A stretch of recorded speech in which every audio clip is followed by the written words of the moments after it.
Hi guys, welcome back to another video. Today I'll be showing you guys how I edit my Instagram photos. So I'll be showing you guys the different applications I use and what kind of filters I use to try to make those aesthetic pictures on my Instagram feed. So if you guys are interested, keep on watching. I love taking pictures and I spend a lot of time editing them too because I want all the pictures on my feed to look a certain way. I feel like your Instagram feed can kind of be like a portfolio or like, I don't know, your artwork. So I try to match the photos on my feed. So if you look at my Instagram has been through lots of changes. So when I first started Instagram, I was trying to make these white backgrounds and black frames, and that took so long to make. So as you can see, that didn't last very long. And then I started to do this horizontal vertical to make them kind of, I like the way that looked. It was very aesthetically pleasing, but it was just too much work, so I kind of gave up after a while too. Now when I look at my Instagram, I don't know, I can just say that I'm trying to make it look a little warm, but I don't know, it's not looking the most consistent, but I do try. I try really hard, guys.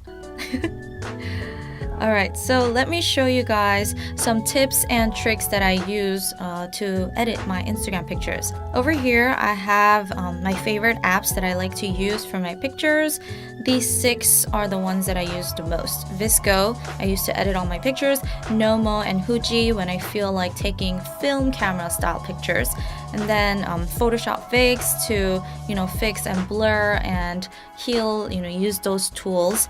And Snapseed also for the same reason. And then this application UNUM, I think that's how you pronounce it, just to see what picture I should upload next to see what will match my feed. So I know some of you guys might be thinking like, oh my gosh, this is so much work. Why do you put yourself through this? But I don't know, I just like to look at it and like it kind of pleases me when it looks a certain way. So I will go into VSCO and show you some of the filters that I use. My most used filters right now is M5. I bought a few of the presets, and not all of these are free. I remember I bought the A series.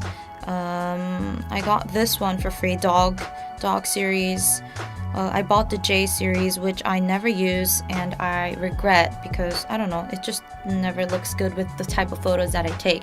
Maybe if you're like a nature photographer or you take a lot of pictures of the landscapes, then this series, J series, might be good. But with my pictures, I don't know. I don't like it when my pictures are too saturated, so I like to use a filter that will kind of desaturate my pictures like this. It makes it look warmer too. So these have been the filter that I used. This one was also M5. This I didn't upload, but this is M5. This was M5. This is M5. Yeah, everything these days has been M5. I just like the warmth that it kind of gives you. So I use some applications to kind of delete any unwanted things in the background. It's called the healing tool. So to show you an example with this, let's find a picture that I used this tool on. Yes, so for this one, if you look closely, you will see that the background over here, it's like all distorted. And that is because I erased this huge sign that was up there because I just felt like there's too much going on. Oh, I also erased something here. Right there. If you see it, you see that it's distorted. There was something there. If you look closely, you'll be able to notice. So I'll go into this Photoshop Fix app. I have this photo loaded right here. I want to get rid of this blue banner on the top and this person, right? So I'll click on healing and then I'll do it a little at a time. This is basically how I do it. And then to delete this person, this is going to be a bit more difficult. I mean, this is still gonna look pretty weird because you're just like, whoa, what happened over there? That's all I want to leave there for now. This is a really bad job. So you just gotta, click undo and just try it a few times to see what will work best in this situation or in this photo. I think think that's pretty noticeable, but I feel like that's the best I can do right now. I mean, people aren't gonna be like zooming into your picture, so they won't be able to notice that. Just makes it a little like less messy. This is what I do to get rid of some unnecessary things in the background. And this is what it looks like before and after. Before, after, before, after. So the next application I want to talk about is Nomo, and this is a point and shoot vintage film camera, and I actually bought the pro version. I don't remember how much it was, but I think it's worth it because you get all these different types of cameras. So the newest one was inspired by Contax T3 with the color of Kodak Gold film. So I'm going to show you what it looks like when you take a picture of this. So this is what it looks like. Okay, that's a bad picture. That's what it looks like. Oh, this one doesn't have the timestamp, because the other cameras have the timestamp. This one, for example, if I take it like that, there will be a timestamp there. For those of you guys who like the old vintage feel, then I recommend Nomo. And also Fuji, this is good. I also paid for this too, so I can edit my pictures after I take them instead of just having to use this camera right away. So if I take a picture of what's in front of me right now, this is what it looks like.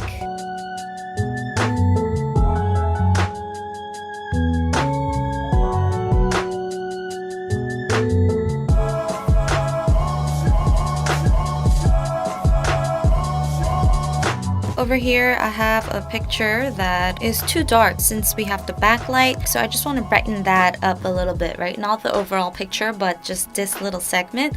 So what you can do on Snapseed is you can use tools, click on selective, and then choose the area you want to brighten. You can make it bigger or smaller, but I want this whole area to be brighter, right? So I will put the brightness up, and then instantly you have a less dark picture.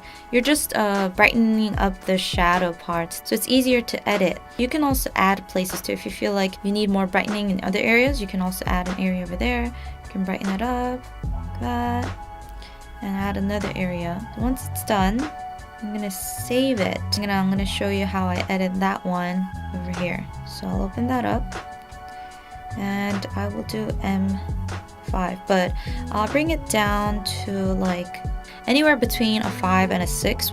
This looks good too, 12 all the way up here. I mean, I love the fall colors. I love how autumny it looks and how warm it looks, but this is not what my feed looks like right now, so I'll just leave it perfectly at 6, and that's the difference it makes. And then I'll go into exposure. I'll make it a little brighter if I need to, or a little darker. Maybe a little goes a long way, so I'm just gonna make it a little brighter and then sharpen it as well, and add about 2.0 of grain, and that's what it looks like. For this picture too, it was like this, and then I used 6.5 of this. 12.0 would make it look way too washed out, so I'm just gonna leave it at 6.5, and that's the difference.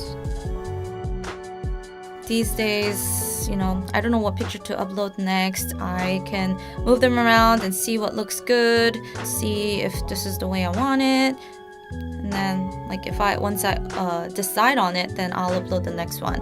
I honestly don't know what the next picture is going to be yet. By the time this video is uploaded, I probably will have another photo that I uploaded after this. Those were the 6 major apps I used. I would love to read what kind of tips you guys might have for editing pictures, so please let me know down below on the comment box. I hope you guys enjoyed this and found it helpful, and I look forward to seeing your aesthetic pictures as well. So thanks for watching, guys, and stay tuned for the next video. Shine on, loves!